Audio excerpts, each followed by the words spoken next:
Hello friends, आपका स्वागत है आपके अपने चैनल के ऊपर। और मैं बात करूंगा कि कल हमने किस तरीके से चर्चा की थी आज के एनालिसिस में।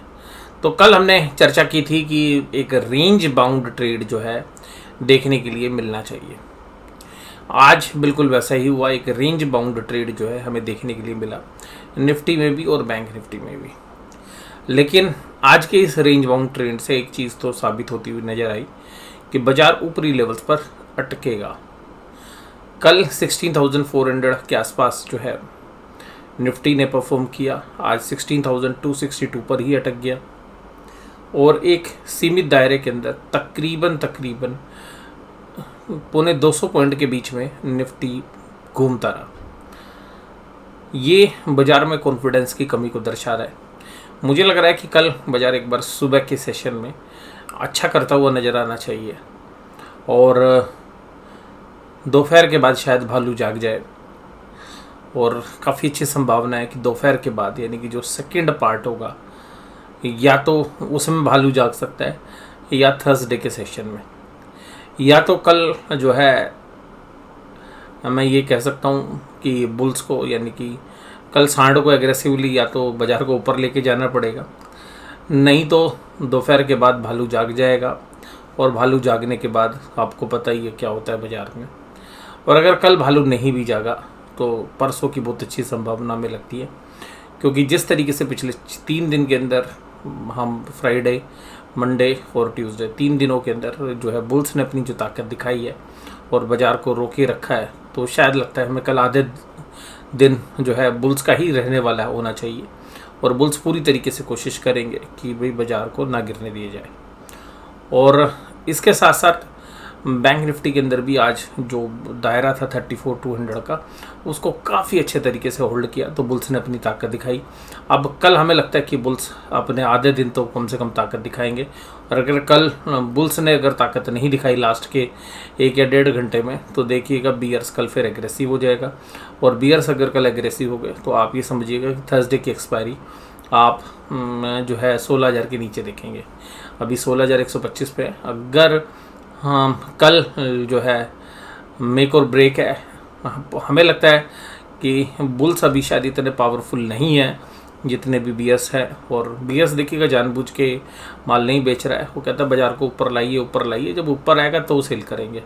जैसा आज हमने देखने के लिए मिला कि जब बाजार दिन में दब ऊपर गया, जैसे सुबह बाजार ऊपर खुला उसके बाद उसमें सेलिंग शुरू हो गई। अगर हम निफ्टी के एंगल से बात करें, फिर 11:15 बजे के आसपास कोशिश की, तुरंत बाजार को नीचे उतार दिया। उसके बाद 1 बजे के आसपास कोशिश की, फिर बाजार को तुरंत नीचे उतार दिया।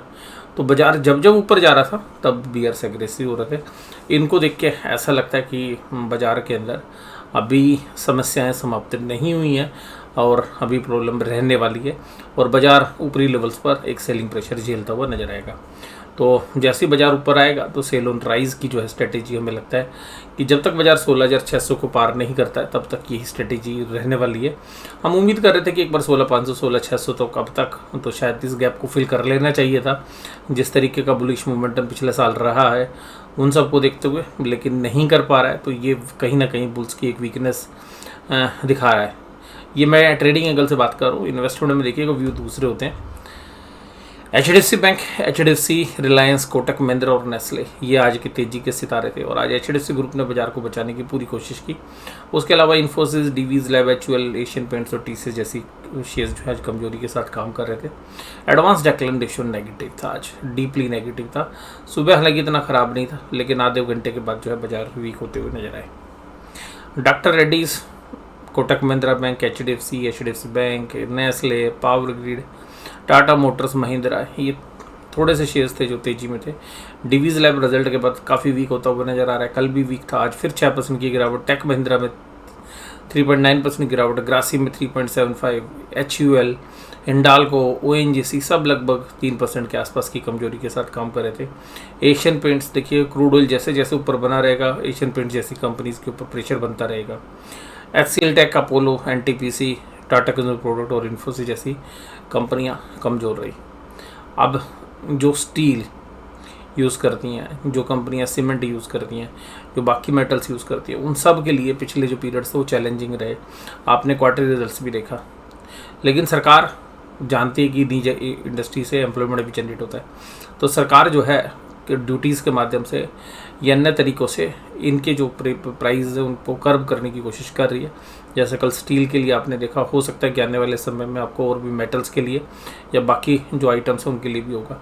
अभी जिस तरीके से साबुन के अंदर या रिफाइंड ऑयल के अंदर जो सोयाबीन का जो यूज़ होता है उससे रिलेटेड अभी जब मैंने वीडियो स्टार्ट की तो अभी एक अनाउंसमेंट गवर्नमेंट की तरफ से आई है और वहाँ पर जो है इंपोर्ट ड्यूटीज़ के अंदर जो है कंसेशन दिया गया है कि एक पर्टिकुलर लिमिट तक इंपोर्ट ड्यूटी जो है माफ़ कर दी गई है सोयाबीन के जो क्रूड वर्जन हैं उसके लिए।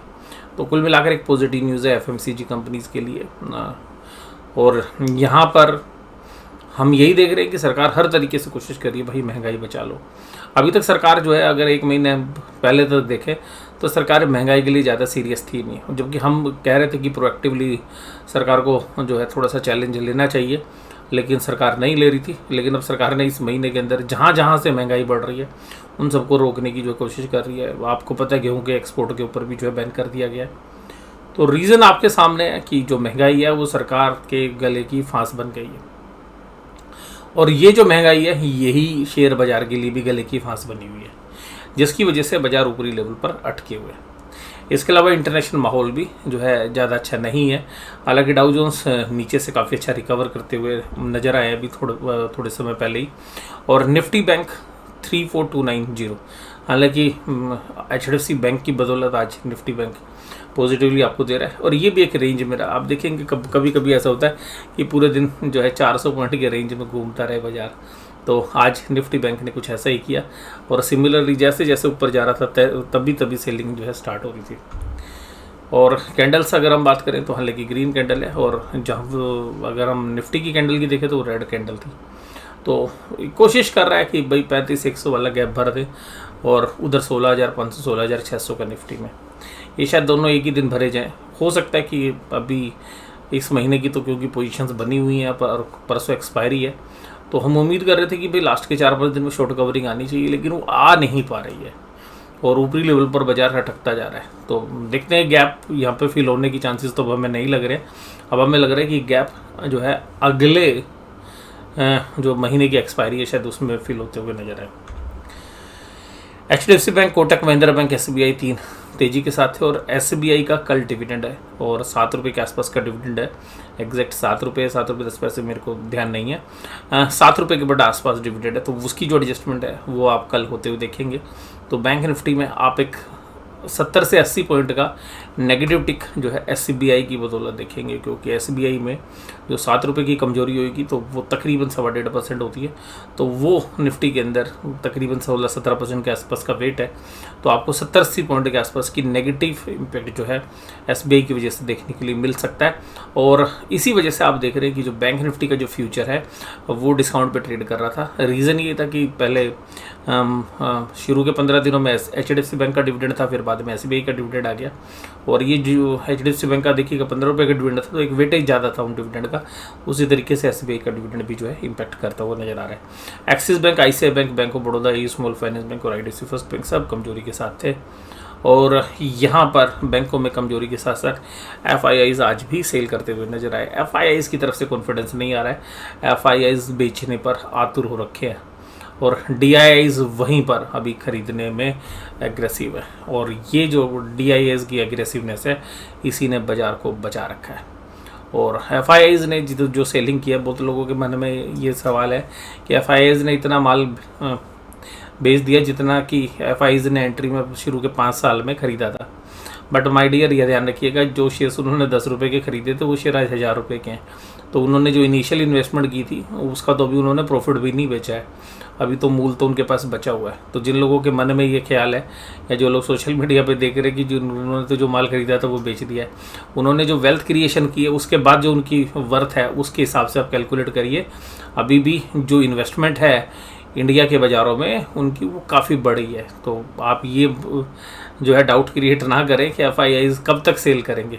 देखिएगा, वो उनका अपना वैल्यूएशंस का कंफर्ट है या जिस तरीके से कंफर्ट है वो उस हिसाब से सोचते हैं, और जब इकोनॉमिक एनवायरनमेंट ठीक हो जाएगा या उनको वैल्यूएशंस रीजनेबल लगेगी वो ख़रीदना भी शुरू कर देते हैं। तो ये जो है हमें दिमाग नहीं लगाना कि कितना और बेच सकते हैं। देखिएगा, दोनों पार्टीज़ के पास पर्याप्त मात्रा में जो है रिसोर्सेज हैं, चाहे वो DIs हैं, FIIs, इसके अलावा जो प्रो अकाउंट है और जो हमारे रिटेलर्स हैं, अगर उनको भी कलेक्टिवली देखें तो बहुत ताकत है। तो बाज़ार की बहुत सारी फोर्सेज हैं और बाज़ार की जो फोर्सेज है वो काम करती हैं।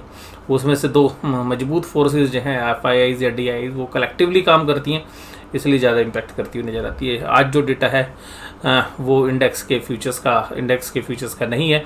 कल का था तो कोई डेटा ज़्यादा इम्पोर्टेंट है नहीं, क्योंकि कल का जो डेट था स्टॉक फ्यूचर्स में उन्होंने कवरिंग की और एक रेंज बाउंड ट्रेड जो है हमें लगता है इसी वजह से देखने के लिए मिला। पुट कॉल रेशियो में भी कोई खास चेंज नहीं है, तो 0.96 है, तो कॉन्फिडेंस तो दिखा रहे हैं पुट राइटर्स। इनको देख के तो रेंज बाउंड लगता है, लेकिन मुझे लगता है कि बाजार रेंज बाउंड रहेंगे, लेकिन शाम होते होते शायद एक वीकनेस आपको देखने के लिए मिलनी चाहिए। डाउ जोन्स का इंडस्ट्रियल एवरेज जो है 31427 नहीं, या इस समय पर मैं आपको बता दूं 31650 के आसपास जो है ट्रेड कर रहा है, तो काफ़ी वीकनेस जो है ख़त्म हो गई है, लेकिन फिर भी ब्रॉडर मार्केट में वीकनेस कम नहीं है। ब्रांड क्रूड देखिएगा 114 के आसपास ट्रेड कर रहा है, तो ये भी अभी भी नकारात्मक हमारे लिए। ऑप्शन चेन के डेटा बहुत ही बेहद तरीके से बता रहे हैं भाई साहब, हम निफ्टी को ऊपर नहीं जाने देंगे। देखिए निफ्टी में आज हुआ क्या, 16,300 के ऊपर 46,000 कॉन्ट्रैक्ट राइट हो गए कॉल के अंदर, मंदी करने वाले। 16,400 में 53,000 कॉन्ट्रैक्टेड हो गए, 16,500 में 60,000 कॉन्ट्रैक्ट। तो भैया तेजी करने वाले पुट राइटर भी तो होने चाहिए, पुट राइटर कोई है ही नहीं। आसपास की पुट राइटिंग देखिएगा, पुट अनवाइंडिंग होगी, 16,150 पे 2,000 कुछ नहीं होता, ना के बराबर है। 16,000 पे 10,000 है, तो ये 16,000 ही अब एक अहम अभी जो है लेवल है, और ये टूटते के साथ आप 15,800 की तैयारी कर लीजिएगा अगर ये बाजार टूटते हैं।